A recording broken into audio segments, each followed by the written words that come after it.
Welcome to Health 2660. Here we don't just talk about health, we tell the stories that heal.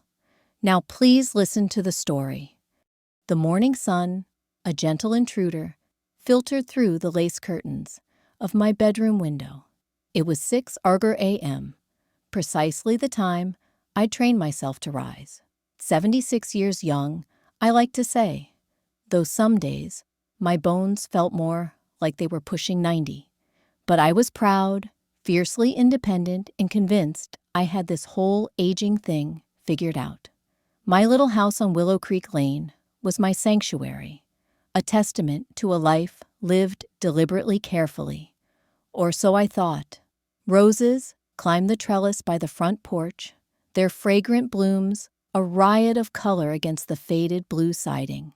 I'd planted them myself years ago, each blossom a tiny victory against the relentless march of time. My routine was sacred. It began, as always, with a steaming mug of ginger tea. The spicy aroma filled the air, clearing the cobwebs from my mind. I'd sit on the porch swing, watching the birds flit among the rose bushes, their cheerful chirping a soothing counterpoint to the silence of my solitude.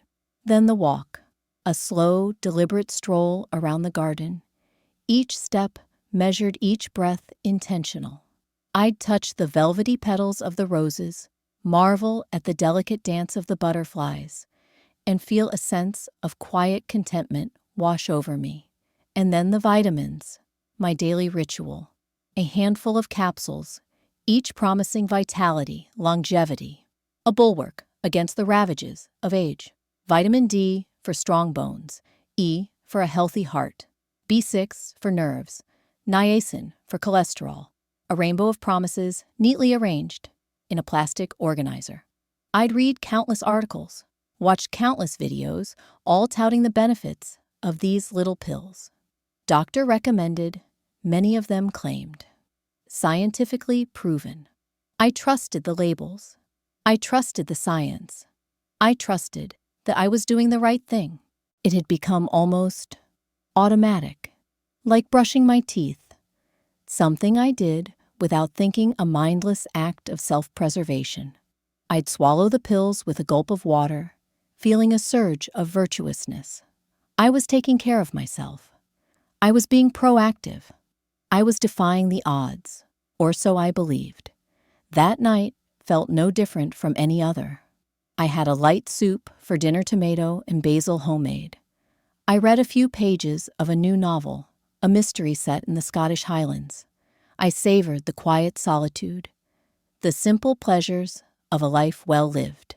Then, as always, I took my evening dose of vitamin D, 10,000 IU, a hefty dose, I knew, but the bottle claimed it was necessary for optimal bone health.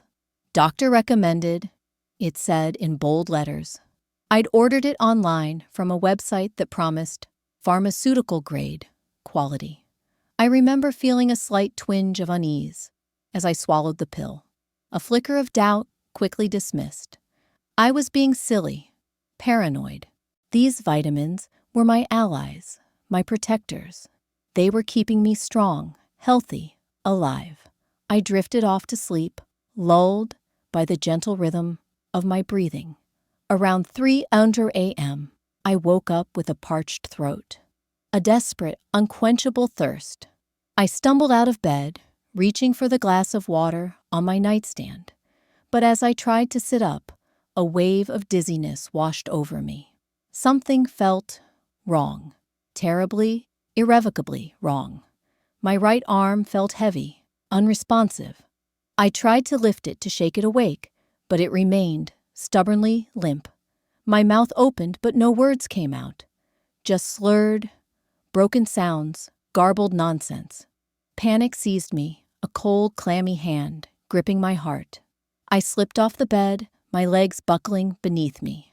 I landed on the floor with a sickening thud, the impact jarring every bone in my body.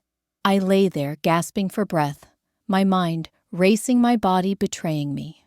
I stared at the edge of my nightstand, my vision blurring, the vitamin bottles scattered across the surface, seemed to mock me. Their bright labels, their bold promises, now felt like cruel lies. I wanted to scream, to call for help, to summon someone, anyone to rescue me from this terrifying nightmare. But I couldn't even form a coherent thought, let alone a sentence. My brain felt like it was encased in cotton wool, my tongue thick and clumsy. Then, everything faded into quiet. A profound, unsettling silence. The pain receded, the panic subsided, and I drifted into a dark, bottomless abyss. I woke up in a hospital bed, the sterile scent of antiseptic filling my nostrils. My daughter Emily was sitting beside me, her face pale and drawn, her eyes red and swollen. She was crying softly, her hand clutching mine. I squeezed her hand weakly, trying to reassure her, but my fingers felt numb and unresponsive. A doctor, a young man with kind eyes and a reassuring smile, sat beside her. He introduced himself as Dr. Chen. "Mrs. Linda," he said softly, his voice gentle but firm. "You had a mild stroke in your sleep." The words hit me like a physical blow. A stroke me. I was stunned, incredulous. I had always been so careful, so diligent about my health. How could this be happening? "But I don't even take calcium," I whispered, my voice raspy and weak. I remembered reading somewhere that calcium could contribute to strokes. I'd specifically avoided calcium supplements. Dr. Chen nodded gently. "You've been taking high-dose vitamin D, haven't you?" I nodded, my mind reeling. Of course, the vitamin D, my daily dose of sunshine in a pill. He explained patiently and thoroughly how too much vitamin D, especially in seniors, can lead to a buildup of calcium in the bloodstream. This excess calcium can harden the arteries, causing dangerous blood pressure swings, and in some cases, leads to blood clots, just like the one that had lodged in my brain, cutting off the blood supply and causing my stroke. The realization dawned on me slowly and painfully.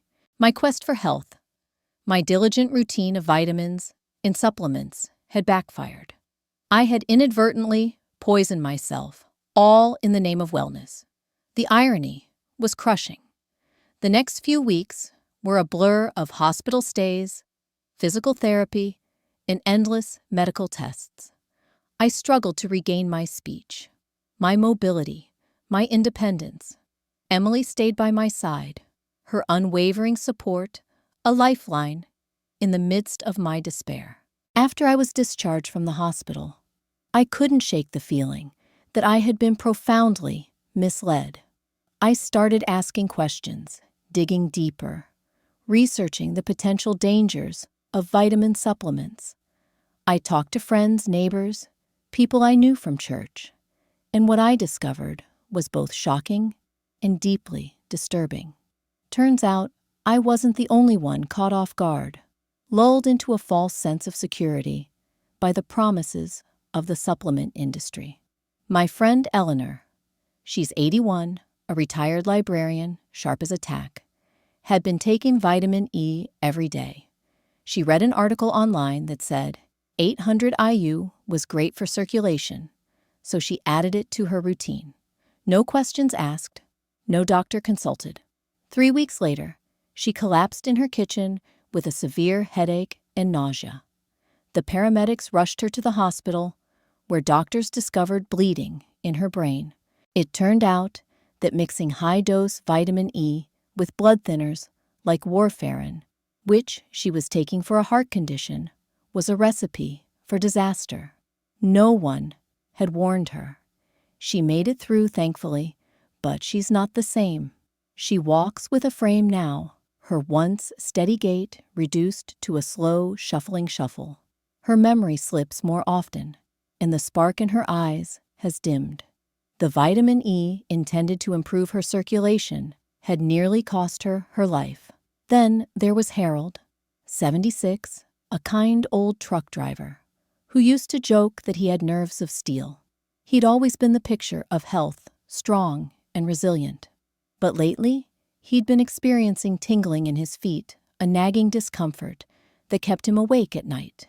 So he started taking some nerve support pills, each containing 100 milliliters of B6, hoping to alleviate the symptoms. It started small, a minor annoyance. But then he began to experience balance problems. He started to fall, first in the shower, then outside, by the mailbox. He had to stop driving his beloved truck. After a fall, left him with a concussion. His independence, his livelihood, gone in an instant. Later, a neurologist told him that the high-dose B6 had been slowly damaging his nerves, causing peripheral neuropathy. The very supplement he'd taken to support his nerves had been destroying them piece by piece. Mrs. Moore, a sweet, gentle woman who used to teach piano to the neighborhood children, came to her doctor with vision problems and terrible headaches. Her family feared Alzheimer's, worried that she was losing her mind. But scans showed something different pressure building up inside her skull. Not a tumor, but something called pseudotumor cerebri, a condition that mimics the symptoms of a brain tumor. The cause: years of taking 10,000 IU of vitamin A daily, thinking it would keep her eyes sharp and her skin young. And Dennis, good old Dennis, the retired postman, who delivered my mail for over 30 years, started taking 1,000 milligrams of niacin twice a day after reading online that it was heart healthy.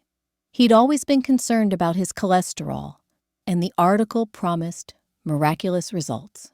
His face would flush red every morning, a fiery, uncomfortable sensation.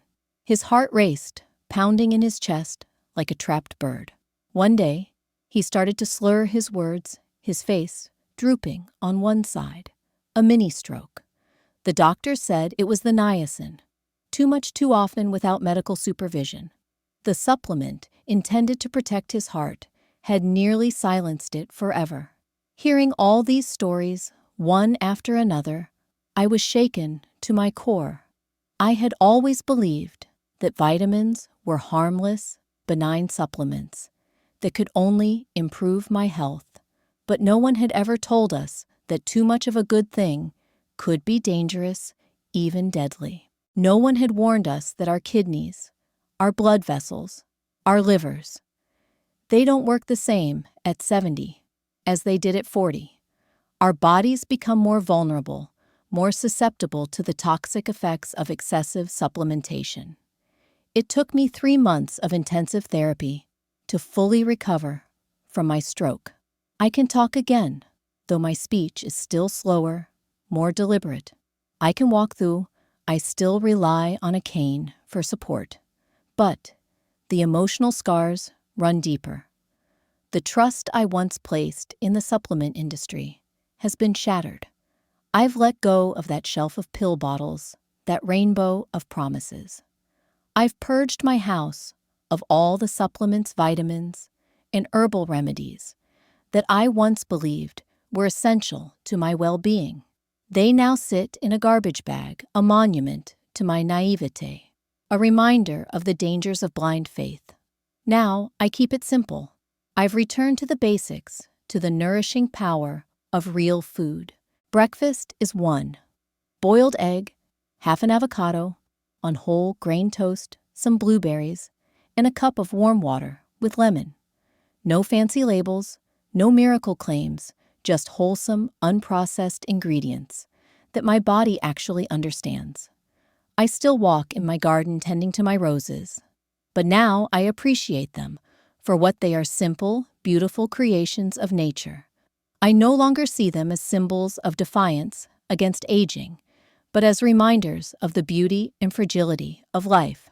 So if you're listening to this and you're taking supplements, I'm not here to scare you. I'm not here to condemn all vitamins as dangerous. I just want you to pause, to question, to do your research. Read the labels carefully. Ask your doctor for advice. Check your blood work regularly. Be aware of the potential risks especially as you get older. Remember, more isn't always better, and dizziness, headaches, trouble walking, forgetfulness, those aren't always just aging. Sometimes they're your body quietly asking for help, signaling that something is wrong.